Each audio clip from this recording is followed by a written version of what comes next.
Keshav, it's great to connect with you again. I remember when you took the reins at WNS. I think it was back in 2010. It was just around the same time we founded HFS, so it's in the memory quite well.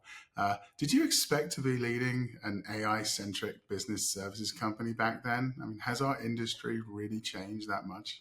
You're such an expert of the industry and your firm is so well respected. I just thought you were around forever, right? But I really can't believe it's been 14 years already, Phil, and in the industry. We essentially learn not to be surprised at fiction, which turns into fact. And often I just do keep myself prepared for change. I'm very, very excited at the leaps and bounds with which AI, and specifically generative AI, continues to surge ahead. Think of it, experimentation, POCs now seem to lead to large scale deployments across various use cases. Speed as well as value, we know, run side by side. And as leaders, we realize there is just that much more to generative AI. And we know that AI is really, what I think is an extraordinary force that can, create new frontiers of innovation as well as business performance, and how it really empowers enterprises, first of all, to reshape critical functions, invent newer business models, generate new ideas and concepts for products and services, and pursue additional revenue stream. Yeah, I mean, do you sense, I mean, this we're living up to this deafening hype, or do you think there's some pragmatism creeping in now? Well, pragmatism, if you ask me, is, in my view, expanding possibilities and not really constraining them. So I see disruptive tech like generative AI as a tailwind and not a headwind. And I think it is something that you have to learn to navigate, not fight. So leaders have now realized, I think, that unless AI becomes what I think is an enterprise-wide capability and really a tool that is available to every business user and functions, organizations really can never hope to leverage its full value, I would say. And therefore, the initial excitement of Gen AI is now giving way to discovering, more realities that need to be addressed and calling for efficient and effective governance models, I would say. Similarly, trust in the whole, Gen AI area is of such paramount importance and must be now built in all Gen AI models and solutions. That's what we think, at least. And we should now ensure AI transparency, AI accountability, and ethical imperatives in AI development at all levels. I also think that leaders must now ensure clear lines of responsibility as well as actions and outcomes are created. And finally, businesses, I think, must set these responsible AI standards and AI decision criteria of rather all criteria of Gen AI should be understood and documented and must be readily available for all, for people to validate. How can partnering with a business process management firm help companies? Shouldn't they work directly with the more tech-driven companies? How does WNS, for example, get to the top table with this and really help companies, develop their AI capability? I mean, let's just look at a broad and typical Gen AI kind of a journey. Well, it starts with brainstorming and outcomes and potential use cases. It focuses on process, technology, data requirements. It emphasizes around talent acquisition for the execution. And therefore, I would say that this places digital-led business transformation and service companies like us, like WNS, right in the center. Now, look, we have vast experience in strategic as well as operational partnerships.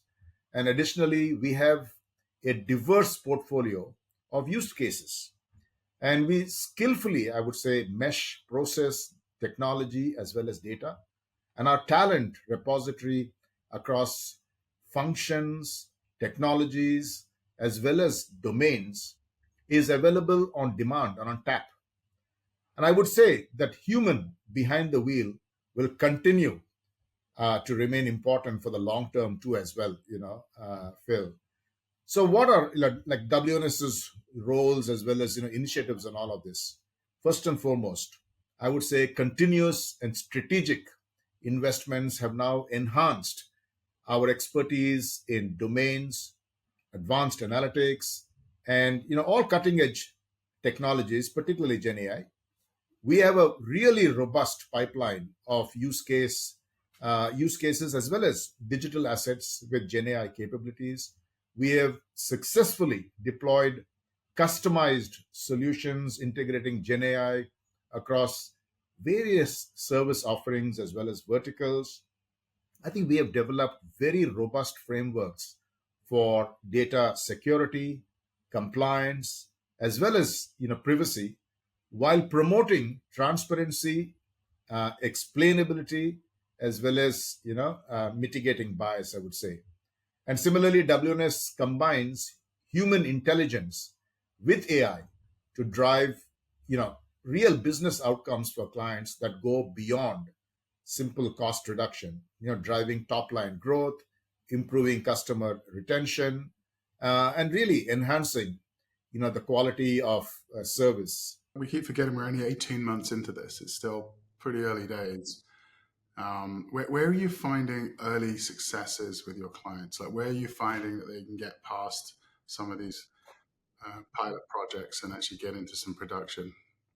In order to be successful, it's important for us to build on the core that WNS stands for, which is domain specialism, and then around the fact that we also understand their data better. And as long as we're able to leverage our data tools and also have access to their data, and then behind it add the relevant technologies, the combination of all of this means that we are the best people essentially to drive the right kind of outcomes for them. So I would say that the best areas where we are seeing some of these successes is essentially where we drive outcomes leveraging these three basic kind of ingredients. India has such a buzzing startup community now. In addition to the GCCs that are expanding quite quickly, and you've got a lot of big tech now in India. So, do you think these kids can be lured across to professional services to solve clients' business problems? Is this an opportunity for companies like yours?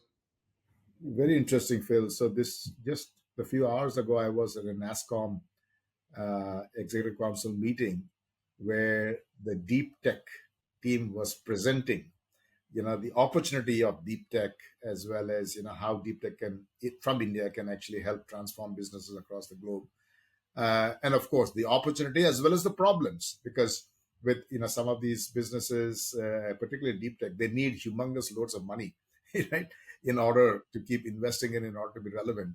So I think businesses really must move beyond that initial excitement that with Gen AI, if you ask me, to really focus on practical steps now for long-term success. I think we should now leverage our buzzing, startup community and exploding young talent, as we call it. Since you asked about India, India is now home to more than 60 Gen AI startups, which have raised more than $600 million since 2019. And collaborating, I think, with such companies can exponentially expand possibilities as quickly as possible to boost both talent as well as create mutual value for business service firms as well as their clients, for the startup community. So yes, I'm a big believer in this, Phil, and that's one of the reasons why I spend so much of time on with India's key initiatives around deep tech, AI, Gen AI, the new AI mission, which is very exciting that India has announced, and the fact that all of this will lead to a multiplier effect with the startup ecosystem and bring more and more young people into this business who will be creating more jobs instead of looking for jobs. Yeah, I mean, it's just the ability to just do everything a little smarter, slicker, more creatively is really changing mindsets and hopefully making this industry more appealing and challenging for talent. I think it's the shot in the arm we needed. So Yeah, absolutely. We'll wonderful. keep talking about all of this and see how it goes, but I'm very, very positive about the future. Good. Yeah, it's great to see firms like yours really jumping on this and coming out quickly with exciting client stories and trying to move clients beyond tinkering to actually implementing this at scale. So it's good to hear. And it was great working with you guys on our study to really get to grips with what's going on. So thank you very much for your time today. It's been always good hearing from you and catching up with you after 14 years of this. So Thank you, Phil, for first of all your friendship and for this partnership as well. And yes, 14 is just a number. Let's make it 25 soon.